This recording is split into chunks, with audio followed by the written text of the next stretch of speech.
Welcome, curious minds, to another deep dive. Today, we're unpacking a really fascinating and frankly deeply unsettling case. It explores that razor's edge between, intense attraction and something much more dangerous obsession. We've sifted through a stack of documents here, character profiles, criminological studies to try and get to the core insights, the surprising truths behind what became a tragedy. Our mission today isn't just about what happened, but really understanding why it matters. We'll be meticulously tracing the psychological escalation of a relationship that started, believe it or not, with a rather elegant collision and ended in, well, fatal obsession. Yeah, and what's really striking here from my perspective is how seemingly subtle shifts in human behavior can snowball. They can lead to truly devastating consequences. And looking at these patterns, particularly, through a criminological lens, can offer some crucial warning signs that are so often missed. Okay, so let's unpack this story. We're going to focus on two central figures. First, a highly respected doctor, Adrian Caldwell. And second, a brilliant, but also quite enigmatic consultant named Vivienne Laurent. So first things first, let's meet our key players. You'll quickly see their worlds couldn't have been more different. It really sets the stage for maybe an inevitable dramatic collision. Let's start with the doctor. Dr. Adrian Caldwell. He was 45, about 6'1", described as commanding, yet empathetic. Salt and pepper hair, piercing blue eyes, definitely had an air of wisdom about him. His background: born in Boston, family of physicians, father a renowned cardiologist, mother a pediatrician. So medicine was in his blood, you could say. Described as analytical, disciplined, but also, importantly, empathetic right from childhood. And that empathy, it's interesting. It's obviously a huge strength for a doctor, right? But in this context, it inadvertently made him a kind of target, of vulnerability. Right, and his education was impressive. Bachelor of Science in Biology from Harvard, then medical school at Johns Hopkins, specializing in cardiology. Known for precision, dedication, staying calm under pressure. He even won awards for research on innovative cardiac procedures. Top of his game. Absolutely. Professionally, he's at this prestigious private hospital in Boston. He manages the team, mentors younger doctors, flawless reputation, skilled, ethical, compassionate cardiologist. And his personal life sounds almost picture perfect. Devoted family man. Married to Catherine Caldwell, she's 42, an interior designer, described as elegant, maternal. They had two kids. Ethan, 14, into robotics and video games. Brilliant, introverted, methodical, kind of like his dad. And Sophia, 12, loves painting, storytelling, empathetic, sensitive, creative, maybe more like her mom. They lived in this spacious colonial-style home in a quiet Boston suburb. Just the image of success, stability, the American dream. Mm-hmm. And that image, that stability, for someone like Vivienne, that wasn't just something to respect. It became almost an irresistible challenge. His deep commitment, his routines, even the little things he'd mentioned about his kids, these became essentially data points for her, showed her exactly where his vulnerabilities might lie. Okay, so that's Adrian. Now let's introduce Vivienne Laurent, or Vivi, as she preferred. She was 32, 5'7", slender build, moved with this graceful, almost feline quality. Had an aura that just drew attention. Deep chestnut hair, sharply defined face, high cheekbones, these almond-shaped hazel eyes that could apparently shift from warm to icy calculation. Yeah. Her smile, disarming. Both charming and, enigmatic. Her background is quite different. Born in Lyon, France. Parents had modest means, father a civil engineer, mother a literature professor, but they instilled ambition in her, an appreciation for intelligence. She excelled academically, fluent in French and English, even had some Spanish. Yeah, and here's where it gets really interesting, psychologically speaking. Her education at the Sorbonne in Paris, a bachelor's in psychology, then a master's in behavioral analysis. She was fascinated, deeply fascinated by human motivations, manipulation, persuasion, skills she later used with, frankly, unnerving precision. And she didn't stop there. Elective courses in criminology, even ethics. She understood legal boundaries, sure, but also the psychological loopholes. This wasn't just academic curiosity, it was like building a toolkit. Wow. And professionally, she used this, carved out a niche in high-end corporate consulting, specializing in human behavior analysis, corporate strategy, interpersonal dynamics, her clients, affluent, high-profile types needing discreet advice. So this naturally put her in these elite social circles, galas, charity events, private gatherings, places where charm, wit, and yes, subtle manipulation are highly valued. Her career was basically a stage for her. Exactly, a performance. And her personal life, very different from Adrian's. Unencumbered by family, lived in this minimalist, luxurious high-rise downtown, Days filled with consulting, analyzing corporate behaviors, giving high-stakes advice. Sources say she craved excitement, power, control, but also had this sort of emotional hunger. Her quiet moments, upscale cafes, bookstores, studying psychology and criminology, just walking and observing people. These were like her laboratories, refining her understanding of influence. So you really have these two starkly contrasting worlds, don't you? Adrian's defined by duty, morality, family, and Vivienne's shaped by intellectual ambition, beauty, and calculated influence. Worlds apart. Completely different orbits, which makes their convergence even more potent. Right. So how did they collide? Where did this all start? It was a crisp autumn evening in Boston, an exclusive charity gala for pediatric cardiac research, held at the historic Boston Public Library. You know, grand marble hall, chandeliers, classical music, Boston's elite milling about. Okay, set the scene. Vivienne arrives fashionably late, stunning in an emerald green silk dress. And she's not just there to mingle, is she? No, definitely not. Our sources say she was actively scanning the room for influential figures and opportunities. She saw these events strategically. Adrian, meanwhile, is there in his element, composed, impeccably dressed, greeting colleagues, donors. But his mind, that analytical mind, is observing details too. And that observation skill, does that play a role later? It's a subtle point, but yes, it foreshadows his later awareness, even though ultimately it came too late. He noticed things. So the first glimpse. Vivienne's in a conversation, talking behavioral analysis naturally, and she meets Adrian's piercing blue gaze across the room. Described as this fleeting moment, charged with an inexplicable recognition, as if two distinct worlds momentarily collided. And Adrian, he felt a spark of curiosity he hadn't experienced in years. They get introduced by a mutual acquaintance, the handshake firm but lingering, eyes locked maybe a bit longer than usual. She praises his work, he expresses intrigue about her expertise. And this is key. For Vivienne, this wasn't just, oh, an attractive, successful man. She immediately recognized him as intelligent, influential, but also detected those subtle vulnerabilities. Traits she felt she could navigate, maybe even exploit. His stable family life. That wasn't a deterrent. It was, as the sources put it, an irresistible challenge. She was already assessing, calculating. Their conversation apparently flowed effortlessly. Careers, ambitions, different views on human behavior. Vivienne teased, challenged, and probed. Adrian responded with curiosity, humor, some admiration. The chemistry was undeniable, electric yet controlled. And that stark contrast with his family life, his wife Catherine managing things at home, maybe made him feel a bit distant in that moment, made him more susceptible. It's possible. Vulnerability often opens doors we don't expect. They had some early cautious flirtations. A touch on the arm, a lingering look, a shared joke. They part ways with this polite but loaded promise to see each other again. Both knowing something significant had just shifted. Okay, so after the gala, the next few weeks see this polite correspondence. Yeah. Emails, messages, calls. Keeping up a professional front, but feeding that quiet spark of curiosity. Then comes the first secret meeting. At a small, dimly lit cafe near the Boston Common. And Vivienne chose it deliberately.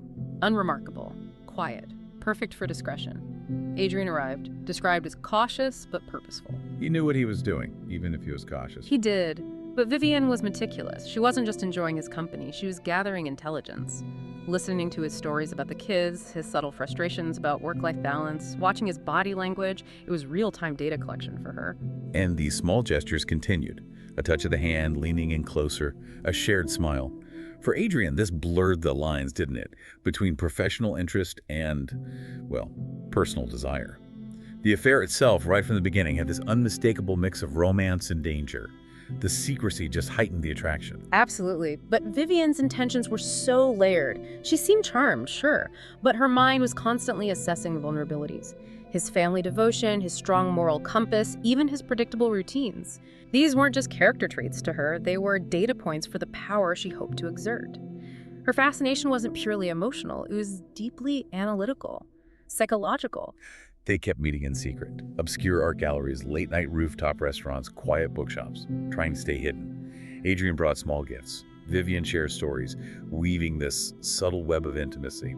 There's an anecdote about one evening at a botanical garden. Adrian opens up about the frustrations of balancing his career and being a father. And Vivienne offers empathy. That's a dangerous mix, isn't it? Vulnerability and desire meeting empathy, especially her calculated empathy. Extremely dangerous. Because her empathy wasn't genuine support, It was a tool to deepen his reliance on her. Another time, a jazz club. Soft music, candlelight, creates this intimate vibe for hushed tones, knowing glances. You can see how Adrian got caught deeper and deeper. He's this devoted family man, fundamentally moral, but drawn into this secret, thrilling, dangerous connection. Psychologically, this creates immense conflict. Our sources mention he became withdrawn and distracted at home. This dual life forces a kind of split, a cognitive dissonance. And that tension just kept building. Adrian, struggling with his divided life, captivated. Vivienne, meanwhile, seemed to thrive on this precarious balance, subtly pushing boundaries, every meeting ending with this mix of tenderness and torment, both craving the next encounter but knowing the stakes were getting higher and higher. So as weeks turn into months, her fascination morphs. It becomes something more consuming. What were the first real signs this was tipping into obsession? Well, initially it looked like just heightened awareness. Knowing his routines, gestures, moods, how he took his coffee, how he spoke to his kids on the phone, his route to work. But she wasn't just noticing, she was cataloging it meticulously, creating this mental map, the sources say, to anticipate his actions, and more dangerously, to plan her influence. Her thinking about him started extending way beyond their actual meetings, replaying conversations, imagining scenarios where he'd be entirely hers. Her private notes shifted from professional analysis to really personal, obsessive details and imagined dialogues. And Adrian, still oblivious to the depth of this. Largely, yes. He saw their meetings as exciting yet manageable diversions. He didn't grasp the intensity on her side. Meanwhile, Vivienne started employing these deliberate psychological tactics, testing his boundaries. Okay, so from a criminological view, what were these early tactics? What are the flags? We see some classic early patterns here, things like flattery and validation, making him feel uniquely understood, maybe filling a perceived gap in his life, controlled vulnerability, sharing carefully crafted personal stories to elicit empathy, build trust, draw him closer emotionally. She wasn't really being vulnerable, she was performing it. Misdirection, hinting at secrets or deeper insights, creating intrigue and making him feel dependent on her perspective. And testing loyalty, subtly prompting him to question his own choices, planting seeds of doubt about his marriage, his life. Wow, almost invisible manipulations, especially to someone like Adrian, who probably saw himself as rational, in control. Exactly. But looking through a criminologist's lens, these are clear, subtle red flags pointing towards a deepening obsession. That excessive attention to routines, it's not normal fascination. It's surveillance, data collection for control. The emotional calibration precisely matching her reactions to get maximum engagement, empathy, or even guilt out of him. It's highly manipulative.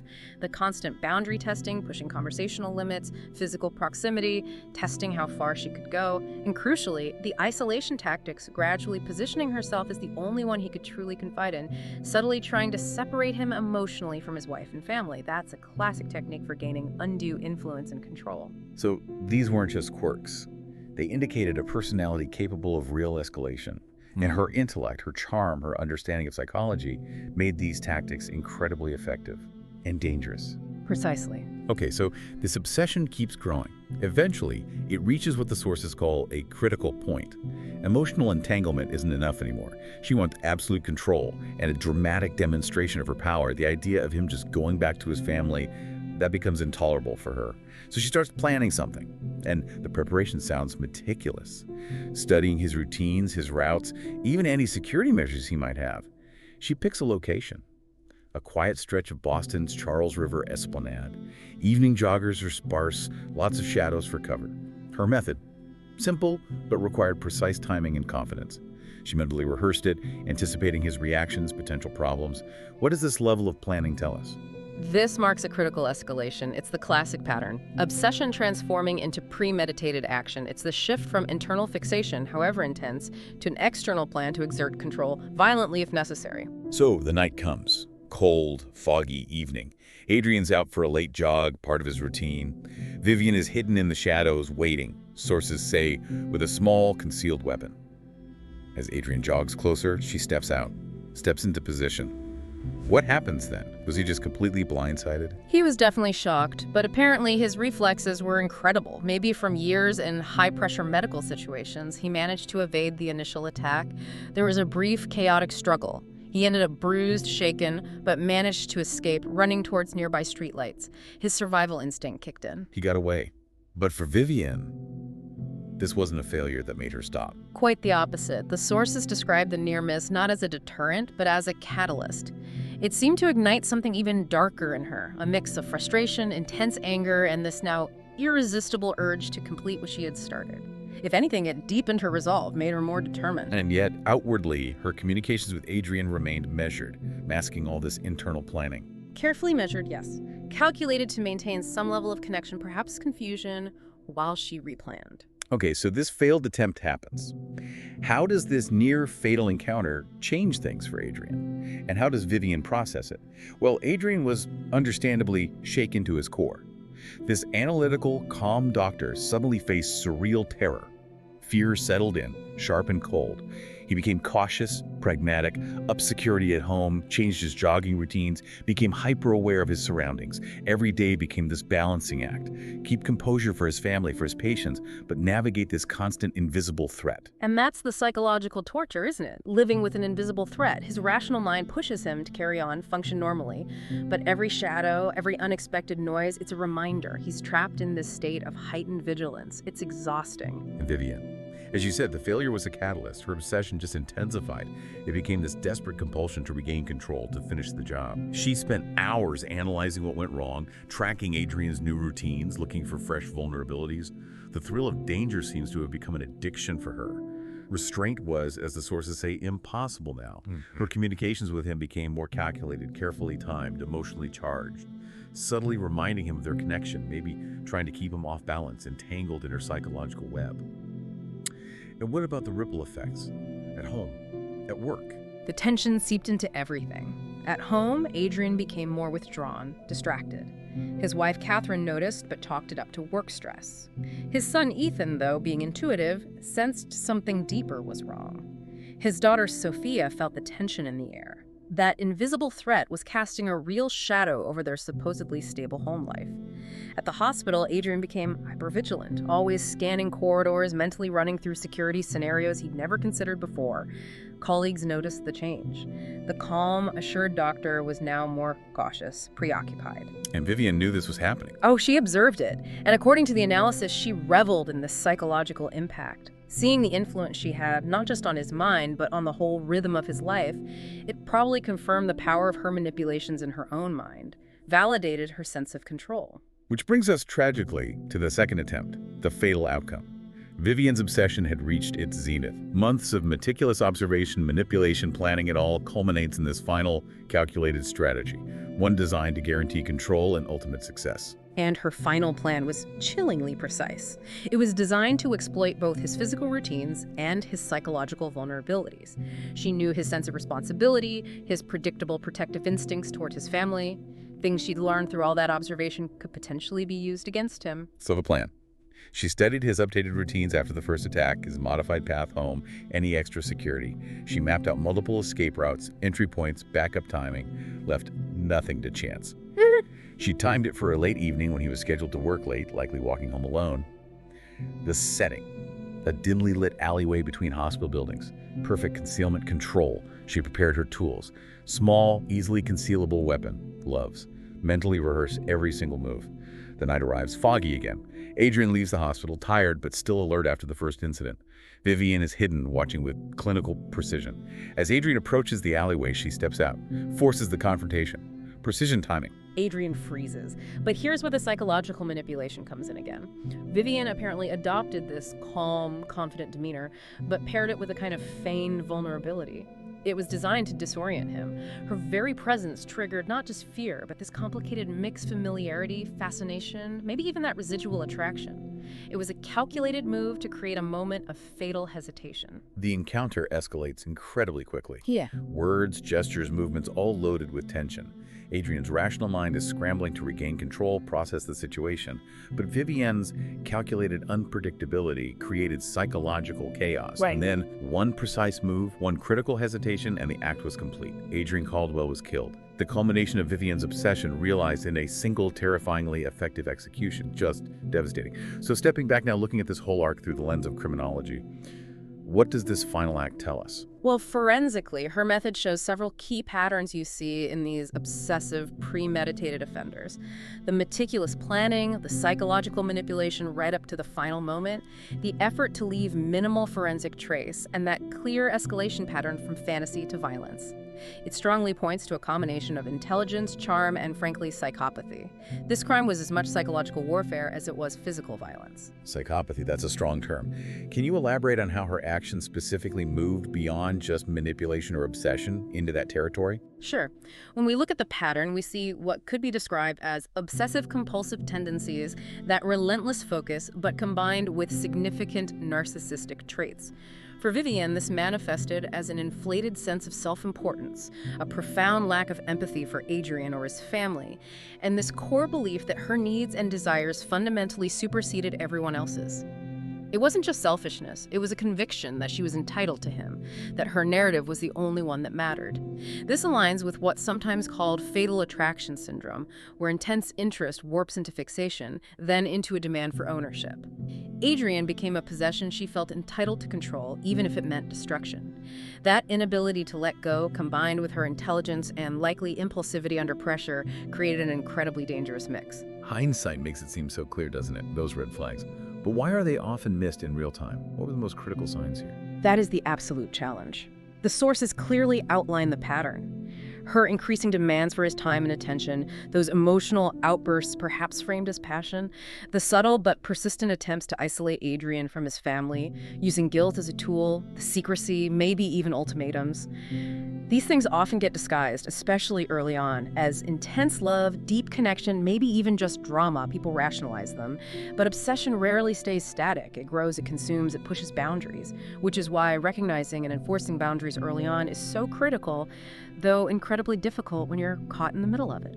Criminologists often talk about a pattern or stages in these kinds of crimes. Did this case follow that? Yes, quite closely. We can see a clear progression. First, the fantasy stage. She wasn't just attracted. She actively imagined herself as his rightful partner, mentally rehearsing a future where his wife was gone, constructing an alternative reality. Second, the planning stage. Those fantasies translated into concrete blueprints, tracking his schedules, studying routes, rehearsing scenarios mentally. This is where her intelligence and behavioral analysis background became tools for something sinister. Third, the attempt stage. That failed first attempt didn't deter her. It actually emboldened her. It served as a proof of concept, maybe refining her methods, solidifying her resolve. It was a catalyst. And finally, the final act. The violence wasn't opportunistic. It felt in her mind like the inevitable outcome once her obsession collided with the reality that she couldn't fully control him or possess him within his existing life. And the tragedy, of course, ripples outwards far beyond Adrian's death. Immensely. His family wife, children lost a husband, a father, their protector. His colleagues lost a trusted healer, a mentor. Patients lost their doctor. And Vivienne ultimately destroyed her own future, too. But the core issue here, when you strip it all back, wasn't just love gone wrong or simple jealousy. It was about Vivienne's overwhelming, consuming desire for absolute control. Control over him, control over the narrative, and the need to eliminate anything or anyone who stood in the way of her version of reality. The murder wasn't the end of the story, though. It was just the beginning of the investigation, which started to unravel Vivienne's carefully built life. Police arrive at the scene. It's puzzling initially, no forced entry, nothing valuable taken. But Adrian's wife, Catherine, quickly tells them about his recent paranoia, about the first failed attempt he'd confided in her about. Forensic teams get to work.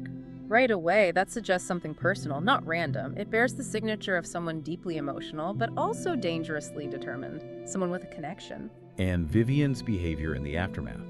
She puts on a performance, feigns grief publicly, attends vigils, cries in front of mutual acquaintances, but behind the scenes, obsessively monitoring the investigation, terrified of some overlooked detail tripping her up, her cover stories start getting tangled.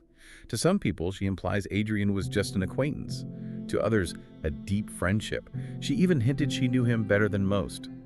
Detectives pick up on these inconsistencies fast. And this is where, from a criminological standpoint, she really started to unravel her own carefully constructed facade.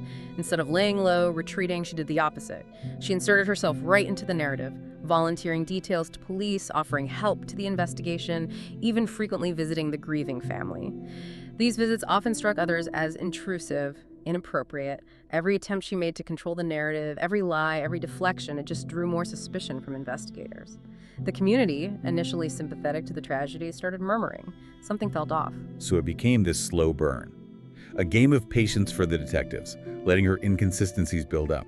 For the family, the horrifying, slow realization that this wasn't a random act of violence, but the direct result of someone else's consuming obsession with Adrian. And for Vivienne, the obsession that drove her to kill seems to have morphed into this desperate, paranoid obsession with staying free, staying ahead of the investigation. It's an absolutely chilling story. So when we wrap this all up, what's the core understanding we should take away from this deep dive into Adrian and Vivienne? I think it really hammers home how easily obsession can disguise itself as intense passion, especially in the early stages. How dismissing those subtle manipulations, writing off dramatic behavior, or boundary pushing as just quirks can have potentially devastating consequences down the line. It underscores starkly why recognizing and maintaining personal boundaries is so vital, even if it's uncomfortable. Yeah, and we've seen how a brilliant mind, someone with charisma and insight, can turn those very qualities towards a dark purpose. Meticulously planning, executing with cold precision, even exploiting the admirable qualities in their target, like Adrian's empathy and sense of duty. It's a really sobering reminder of the complex and sometimes truly terrifying aspects of human behavior. It absolutely forces you to ask, doesn't it? How well do we really know the people in our orbit? And maybe more importantly, are we attuned enough to those quiet, almost imperceptible red flags? The subtle signals that might indicate something far more sinister is brewing just beneath the surface. Ultimately, the story of Adrian Caldwell and Vivienne Laurent serves as this haunting reminder that while love, true love, isn't supposed to kill, obsession often does. We hope this deep dive has given you a useful shortcut to understanding the profound and disturbing insights hidden within this complex narrative. Until next time, keep that curiosity alive, ask questions, and stay well informed.